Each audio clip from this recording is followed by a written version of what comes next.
Hello everyone. Today we'll discuss why hemoglobin drops in ICU. Let's start with an example. We have a 45-year-old with streptococcal pneumonia and septic shock. His admission hemoglobin was 14 gram per dl. 3 days later, you notice that his hemoglobin level is 9 gram per dl and has been dropping steadily since admission. Nurse doesn't report any hematemesis or melena. You call GI for an upper endoscopy, get a CT abdomen and pelvis to rule out a retroperitoneal hematoma, and check a haptoglobin to rule out hemolysis.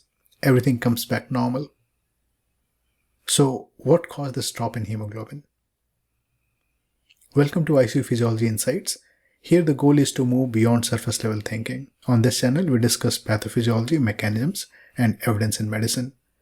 Today we'll discuss how to approach some of the common reasons for anemia in ICU that are commonly overlooked. There are usually 6 major reasons for hemoglobin to drop. Bleeding and hemolysis are the one which we usually look for and think about. The other 3, hemodilution, blood loss via lab draws, and decreased RBC production, are always considered, but we are usually unable to quantify them. In this lecture, we'll understand how to understand these losses and hopefully quantify some of them. So let's quickly discuss bleeding. Whenever you look at hemoglobin levels and blood loss, I want you to know these 3 facts. First, drop in hemoglobin levels are delayed in acute bleeding, usually 18 to 24 hours, unless you have given IV fluid to maintain their intravascular volume. Next, loss of 400 to 500 cc of blood drops your hemoglobin by 1 gram per dl. You can remember this easily as when you transfuse 1 packed RBC, which is equivalent to about 500 cc of whole blood, increases your hemoglobin by 1 gram per dl. Third, tachycardia is the first response to acute blood loss. Take a moment to look at this chart. This chart classifies the amount of blood loss to the signs and symptoms. So in our case, drop of hemoglobin from 14 to 9 would suggest about 2 liters of blood loss.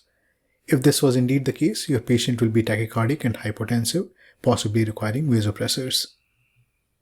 Massive bleeding from GI tract is easy to rule out. Blood is a cathartic.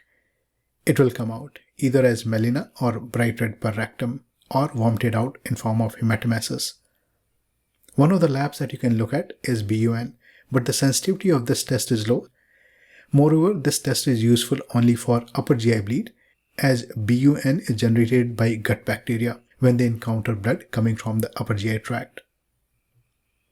Next is bleeding outside the GI tract, but there are not many places in human body that can hide a liter of blood. The common places are abdomen, pelvis, thighs, and lungs. Here you are looking for pain and hematoma and symptoms of dyspnea if you are thinking about lungs. However, you have to understand that signs and symptoms can sometimes be absent. For example, abdominal pain can be absent in about a third of patients with retroperitoneal hematoma. Hemoptysis can be absent in a third of patients with pulmonary hemorrhage. The best way to diagnose this type of blood loss is by a non-contrast CT scan. One trick you can use to find bleeding in a CT scan is looking at the region of interest, or ROI. Look for the Hounsfield unit. Hounsfield units varies from -1000, which is air, that is black, to +1000, which is the cortical bone, which is white. Water is at 0, blood is at +50 Hounsfield unit, and fat is at -50 Hounsfield unit. So if you perform a ROI on your CT scan on a fluid collection, you should be able to distinguish between blood, water, and fat. Next is hemolysis. And when we talk about hemolysis, we think about drugs and autoimmune etiologies. In cardiac ICU, mechanical devices like ECMO, Impella, LVADs are the usual culprits. And the test here you are going to send is either haptoglobin or plasma-free hemoglobin, which have the best sensitivity and specificity for diagnosing intravascular hemolysis. Understand that LDH has poor specificity as LDH is present in many other cells apart from the RBCs. In sepsis, things are a little bit more complicated as you can have multiple reasons for low-grade hemolysis. For example, DIC, bacterial hemolysis, erythrophagocytosis, and ereptosis. For example, bacterial hemolysis from staph or strep or many other bacteria can cause low-grade hemolysis, as these guys need iron. Intra-erythrocytic parasites like malaria can cause massive hemolysis. In sepsis, RBC membrane undergoes oxidative stress, so they become stiff and rupture in capillaries. This process is called eryptosis. The lifespan of RBCs therefore becomes shorter in sepsis due to oxidative stress. In sepsis, there is also extravascular hemolysis by erythrophagocytosis by the macrophages under influence of interferon gamma. Excessive form of this can result in a condition called HLH. These macrophages clear oxidized and old RBCs from circulation. Note that haptoglobin and plasma-free hemoglobin will not be useful in extravascular hemolysis. In severe condition, you can develop DIC, causing microangiopathic destruction of RBC in sepsis. Now let's talk about the other three causes which are more common in ICU. Hemodilution is possibly the worst offender on day 1, since many patients get IV fluid for resuscitation or in form of continuous IV fluid infusions. This can add up quickly with IV antibiotics and other IV drips such as heparin, vasopressors, inotropes, or sedation. So the question is there a way to find out how much of drop in hemoglobin is accounted for by the fluids that your patient received? And the answer comes from a very simple principle in chemistry. The total amount of solute will remain same regardless of addition of IV fluid. Since the total solute in a solution is nothing but concentration times volume, so the principle states that the initial concentration multiplied by the initial volume will be equal to the new concentration multiplied by the new volume. For example, in this case, when you add a liter of fluid to 5 liters of blood with hemoglobin concentration of 15 gram per dl, the new volume is now 6 liters and you can calculate the new concentration to be around 12.5 gram per dl. However, note that only the fluid that remains inside the intravascular compartment can dilute hemoglobin. The one that has leaked out will not affect it. So you need to know how much of the IV fluid remains inside the vascular compartment when you give IV fluids. We have discussed this topic in great detail previously. Links are in the description below. But in short, if you know the volume of body fluid compartments and the volume of distribution of IV fluid, you should be able to calculate this. In a 70 kilo person, your interstitial fluid volume is about 12 liters and plasma volume is about 3 liters. When you give crystalloids, these are distributed in the extracellular compartment, that is, in your interstitium plus your plasma volume. And this is because sodium is mostly extracellular ion. Since capillaries are leaky, the IV fluid will equilibrate in proportion to their respective volumes. Therefore, a liter of saline will have about 3/15 of 1 liter, that is around 200 cc's, remaining inside intravascular compartment, while 800 cc's will leak out into interstitium. This 200 cc of IV fluid will drop the hemoglobin level by about 0.5 gram per dl. Note that the degree of fall will depend upon many factors such as patient body size, initial level of hemoglobin, type of IV fluids, and underlying pathology. But this number will give you a good approximation to figure out the degree of hemodilution. Let's understand this with a previous example. You noted that this patient received 30 cc's per kg of fluid in ER, followed by 100 cc's per hour of saline for the next 24 hours. He also received fluid in form of continuous drip like norepinephrine, Precedex, and fentanyl drip, and also got some nutrition. Urine output was around 1 liter. So net I's and O's is about positive 6500 cc's. Therefore, the hemoglobin drop by dilution will be 0.5 multiplied by 6.5, which is approximately 3 gram per dl. So his hemoglobin next day should be about 11 gram per dl. Say if the hemoglobin comes to 9 gram per dl the next day, this is more than the drop that can be explained by the hemodilution. So a bleeding workup may be in the order. Another factor that is overlooked is the Glycocalyx layer. About 500 to 1000 cc of water is usually retained in Glycocalyx layer, and this layer excludes the RBC from the meshwork. However, if Glycocalyx is damaged, such as seen in severe inflammation or sepsis, it loses its ability to retain this water and gets degraded. And the water that is held in this Glycocalyx mixes with the blood to dilute it. This can usually drop your hemoglobin by 0.5 to 1 gram per dl. This brings to the next way to drop hemoglobin, the lab draws. And we do send a lot of blood tests, and this adds up quickly in ICU. For example, a usual ICU admission will get around 75 cc's of blood drawn in ER even before coming to the ICU. This will include the rainbow panel and around 40 cc's in blood cultures time 2. In ICU, you will get follow-up labs like lactate, electrolytes, blood gases, and other special labs, which will take about another 40 to 50 cc's in next 24 hours. Understand that each test tube needs approximately 5 ml of blood. Blood gas requires 2 ml, and 2 sets of blood cultures needs about 40 cc's.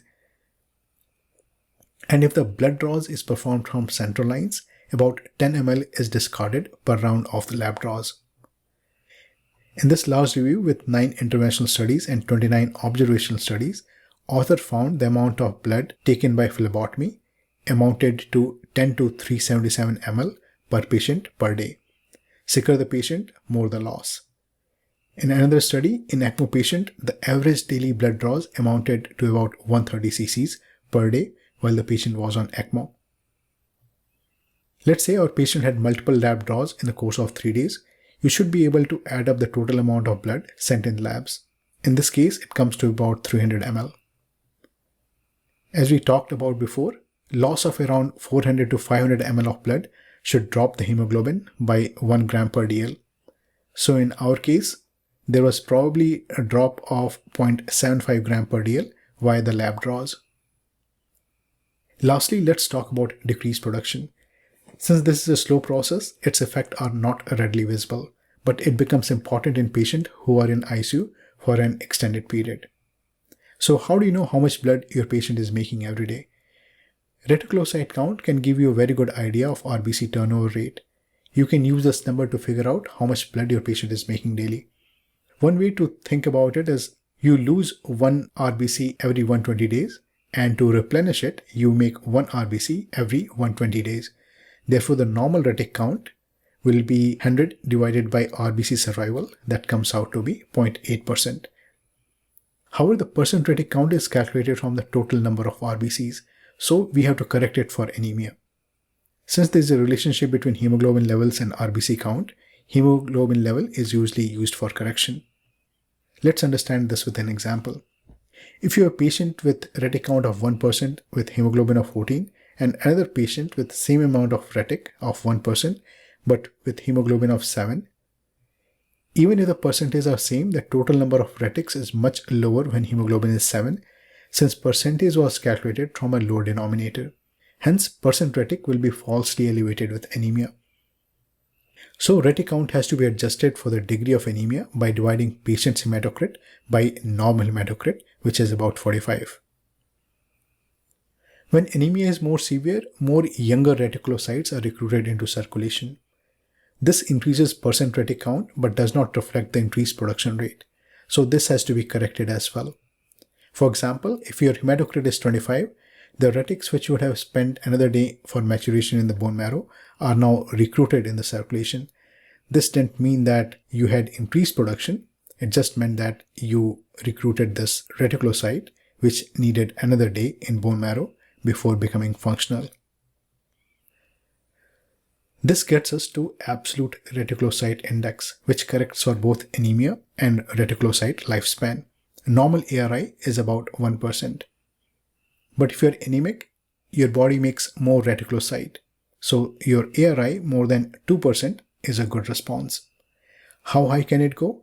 It can go usually up to 5 to 6 times. This is the maximum capacity of your bone marrow to produce reticulocyte. So coming back to amount of blood that your body makes in a day. Since turnover rate is around 0.8%, you simply multiply the ARI with total blood volume, which gives you total amount of blood produced in a day. So in a normal person, this comes to about 40 to 50 cc's of blood daily.